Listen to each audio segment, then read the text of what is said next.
Ravens flock. The flock rundown is the place to be. My man Ryan has been a lifelong Ravens fan since he was born.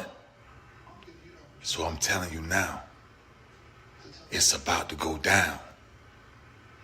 The podcast, the flock rundown.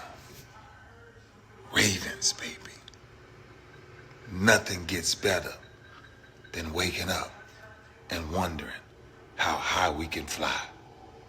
Tune in. Motionless brainwaves attempt to swim their way to sense, can't tame the untamed. Appreciate you, Ray. What's up, Ravens fans? My name is Ryan, and welcome back to another episode of the Flock Rundown. Happy Purple Friday. Even though I got the O's gear on today, we got a big game. But welcome to the preview episode. The Ravens play the Cincinnati Bengals Sunday in Cincinnati at 1 o'clock. We've been talking about this game a few times throughout the week, but this episode I want to dive into the specific players and matchups and see where we may have an advantage, where they may have an advantage, and do some score predictions. I'll also do another $50 giveaway. I'll just ask a question somewhere in this episode. Just watch the entire episode, like the video, comment your answer. Closest answer wins. You can go over, you can go under, doesn't matter. If someone's the exact same distance away or has the exact same answer and it's right, then we'll just split the money. So make sure you look out for that. And yeah, let's just dive right into the game. So first thing that I want to talk about is the Bengals defensive line. The Bengals have a really, really solid defensive line, especially on the interior. You got DJ Reader, BJ Hill inside, studs. And then you got Sam Hubbard and Trey Hendrickson on the edges. Really smart, disciplined edges. I would say they're not like freak athletes that are going to, they're not Myles Garrett or anything, but they really hold the edge well. And then that interior is excellent. Reason I'm focused on the Bengals defensive line versus our offensive line is, well, for one, the trenches are obviously extremely important on both sides of the ball, right? That's where a lot of games are won. But the Ravens have a backup center, most likely. Tyler Linderbaum hasn't been practicing. He has a high ankle sprain. He's not playing this week. Neither is Ronnie Stanley. So we have two stud offensive linemen out. And Sam Mustipher has not been working with the first team throughout the offseason, so I'm sure he got a lot of practice this week, obviously, working with the first team, and, he knows he's starting, so they should prepare for that. But he is going against an interior of Reader and Hill. That's no joke. They get consistent pressure. That's a lot to deal with. John Simpson did not look great in pass protection. He did look great in run blocking last week, and I'm sure everyone's going to improve. I don't want to, just look at last week's tape and be like, oh, this is how this player's going to play. You know what I mean? Zeitler made a bunch of mistakes last week, too. Ronnie Stanley made a bunch of mistakes last week. So, we were knocking the rust off, as were the Bengals, too. So, I'm kind of throwing last week's tape out a little bit. Not completely, but I'm just not expecting it to be that bad. The first game, there's just so many growing pains and lessons to be learned. So, but I am concerned with Reader and Hill's ability to push that interior back into Lamar's face. And I think that the Bengals have an advantage there for sure. We were not doing a great job blocking the blitz last week. And I'm not saying the Bengals even have to bring a lot of guys. I'm worried about the natural pressure from the interior, pushing that line back into Lamar's face. And then Hubbard and Hendrickson contain the edges so well that Lamar might have trouble escaping. So it's going to be really relying on him getting the ball out of his hands quick.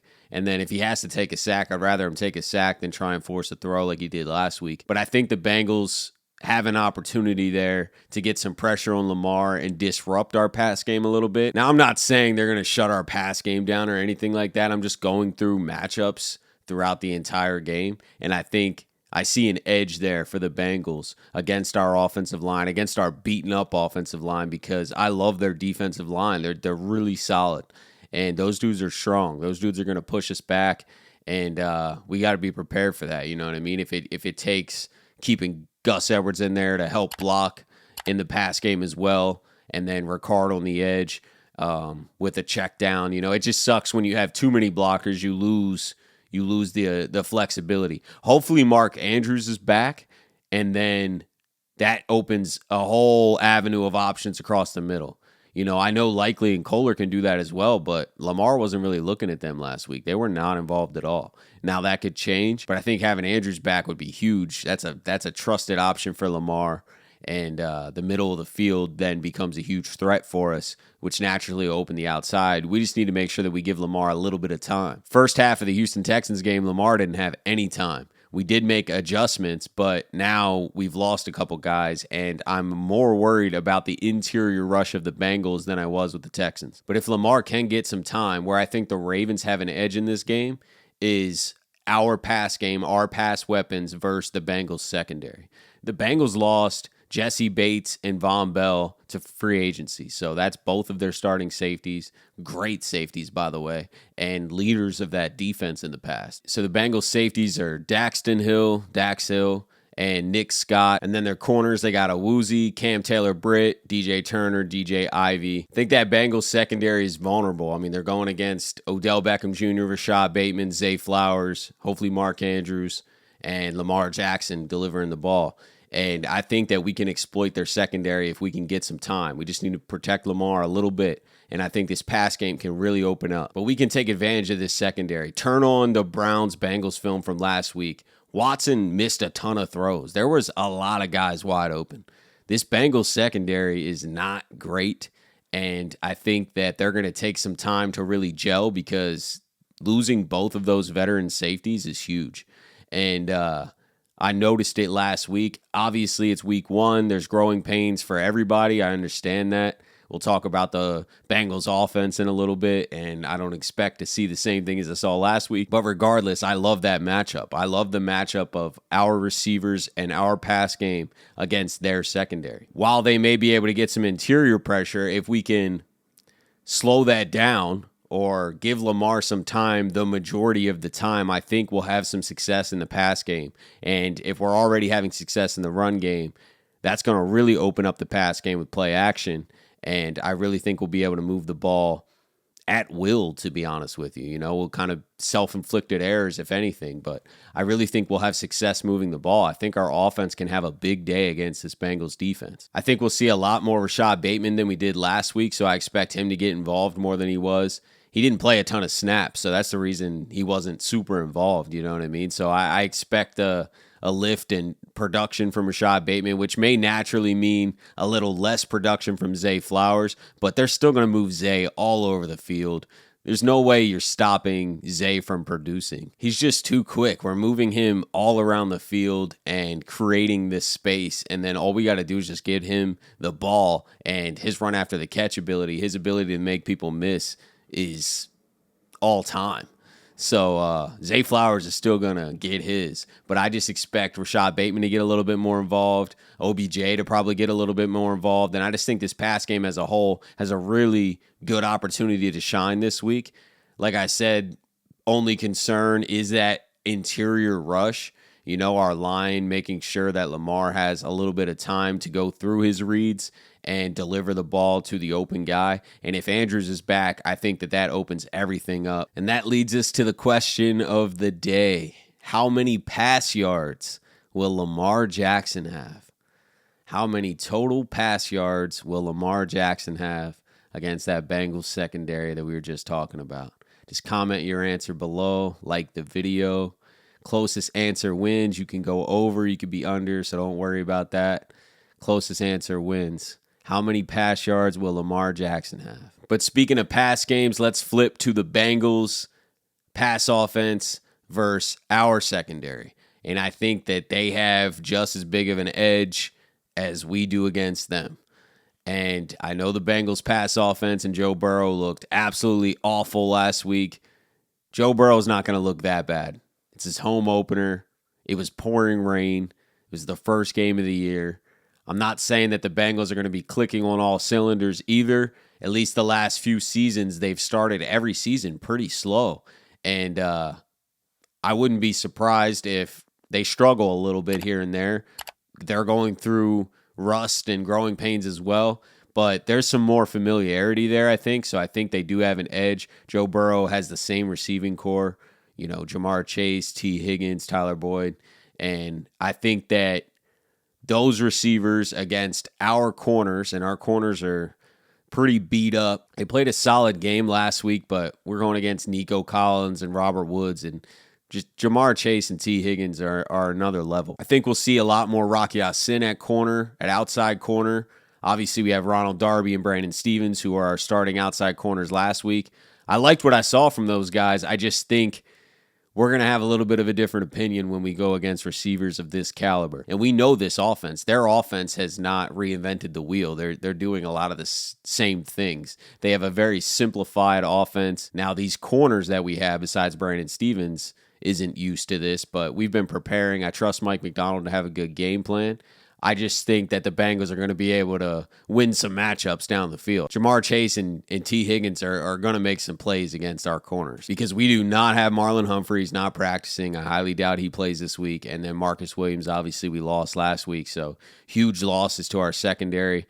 Humphrey will be back soon, but that doesn't help us this week, So I'm just going through who has the advantage in certain areas, and the Bengals have an advantage against our secondary. The Bengals' pass offense has an advantage against our secondary. And I think Joe Burrow has a rebound game. I'm not saying he's going to throw for 500 yards or anything, but I think they'll have some success moving the ball up and down the field. They're going to look a lot better than they did last week, and they definitely have an advantage. That's an edge for Cincinnati, but that doesn't mean that we can't make enough plays to slow them down, or doesn't mean that our pass rush can't get home. The Bengals' offensive line, we'll go into that next, versus our pass rush, I think we have the edge. Now, the Bengals' offensive line looks pretty solid on paper. And I know they were going against Darius Smith and Myles Garrett last week, and we don't have a Myles Garrett, clearly. I'm not that's obvious. But don't sleep on this pass rush. I watch some national media a little bit here and there, and they act like Odafe Owe and Ojabo are bums. And they don't even mention Jadeveon Clowney, who wrecks the game. I'm telling you, watch Jadeveon Clowney's film from last week. Jadeveon Clowney is huge for us. And I loved what I saw from Odafe Owe. David Ojabo got home with a strip sack last week. Our pass rush is not to be slept on. And they are being slept on nationally for sure. People think just because we don't have some well-known Pro Bowler that we have no pass rush. That's not the case this year. I really like our pass rush, and if last week's any indication, the Bengals' offensive line is able to be beat for sure. I also love Justin Madubuike, Travis Jones, Michael Pierce with our interior rush. I think we can cause a lot of problems for Joe Burrow. It's kind of a unique matchup where I really see a lot of the same advantages and disadvantages in the same positions on both sides of the ball for both teams. The Ravens' pass offense has an edge against the Bengals' secondary. The Bengals' pass offense has an edge against the Ravens' secondary. The Bengals' defensive line has an edge against our offensive line. The Ravens' defensive line has an edge against the Bengals' offensive line. So, in that aspect, I expect a really close game. I see a lot of similar weaknesses and strengths right now. But here's what breaks the tie, in my opinion: the run games. I think the Ravens will have much more success on the ground than the Bengals can have against us. Now, if you're just looking on paper, Joe Mixon is obviously more talented than our running backs. I agree with that. If we had J.K. Dobbins, it'd be a lot closer of a discussion. But we're probably going to go with a more running back by committee with Gus Edwards, Justice Hill, Melvin Gordon. I agree that as an individual player, Joe Mixon probably has an edge there. But their run game does not have an edge, okay? I'm not saying the Bengals have a bad run game, but we've always been able to run the ball against Cincinnati, against anybody. We bring really unique run blocking concepts to the league, and it's really hard to stop, okay? We have a very innovative run game. Shout out to Greg Roman for really getting that ball rolling. He created the best running game of all time. I'll just say that. I mean, we broke the record in 2019 for it. And we're still running so many of the same concepts, or at least similar concepts. So I think that we'll have a lot more success because the Bengals just don't have the same linebackers or run defense that we do. I mean, I haven't spoke about the heart of our defense because I wanted to save it for last, because I really think that this is the edge in the game that separates it. I was just talking about how everything's very similar. We both have the same kind of advantages and disadvantages, but the Ravens have a big advantage in the run game, and our run defense against their run game. Our run defense is elite. I already mentioned the defensive line. You got Michael Pierce, Travis Jones up there, Justin Madubuike, Jadeveon Clowney. Their interior run D is incredible. But then behind them, you have Patrick Queen and Roquan Smith, the best linebacker duo in all of football, and it's not close. Roquan Smith is the best inside linebacker in the entire league. We can argue all day. I dare you to try and say he's not. Roquan Smith is the best inside linebacker in the entire league, and he wrecks games. He's a game wrecker. He had 17 tackles last week. He will be all over the Bengals, and they're going to have a really hard time running the ball, which makes them one-dimensional, which makes them predictable. And I know our secondary is weaker, and I know they're going to have some success. I'm not naive to the fact that they have elite receivers that are going to be able to beat our corners and exploit that. I get it. But you need some balance. You got to play situational football. And if they can't run the ball, I think that that's the edge. I think that we will be able to run the ball. We've never not been able to run the ball. Very rarely can the Ravens not run the football. I can't recall many games where we struggle to run. We always have success on the ground. And if we're having success on the ground, that's naturally going to allow us to use play action and open up the pass game even more. So I think that that's the edge. I think that's the Ravens' key to success is consistently running. I'm not saying just run, but run to open the pass. And the Bengals already have a weaker secondary than we're used to, and we have a much stronger offense than they're used to. So we have the edge there. We have the edge in the run game. They have the edge in their pass offense versus our secondary, but they don't have the edge in the run game versus our run defense. We're going to slow their run game down, and I think that that's the key to the game. I think it's us controlling the ball on the ground to open up the pass game, and then playing incredible run defense, flying to the ball, fast, physical Baltimore Ravens defense. Are they going to beat our secondary here and there? Yeah, they will. They're going to score some points. But not being able to have a ton of success on the ground opens them up to be able to make mistakes. You know, David Ojabo can get another strip sack on Burrow. You know, anybody could get a strip sack. I'm just saying, like, Joe Burrow could be pressured, throws a pick. Like, when you're passing, the risk goes up. If you can have a successful ground and pound run game, it's a lot safer to play football that way. There's a lot less mistakes, and it really opens the pass game up, and then you kind of can't be stopped. So I think that that's where the Ravens' edge is, and that leads me to my score prediction. And drop your score prediction and predictions in general below in the comments as well. I always like hearing what you guys have to say. But I'm going with Ravens beat the Bengals 28-24. Final score, Ravens beat the Bengals 28-24. If you want to come through, hang out, talk about the game that just happened, probably go live for 45 minutes to an hour after the game, and that'll be like my post-game recap as well. We'll just talk about the ins and outs of what happened, and, you know, hopefully we're celebrating together. So if you want to hop in the live on Sunday with me, that'd be cool. If not, I'm sure it'll be live on YouTube after, so you can rewatch the live episode and join me next week or whatever. But yeah, appreciate you guys tuning in to another episode of the Flock Rundown. Go Ravens. Have a beautiful rest of your day, and I'll talk to you guys next time. Motionless brainwaves attempt to swim their way to sense, can't tame the untamed.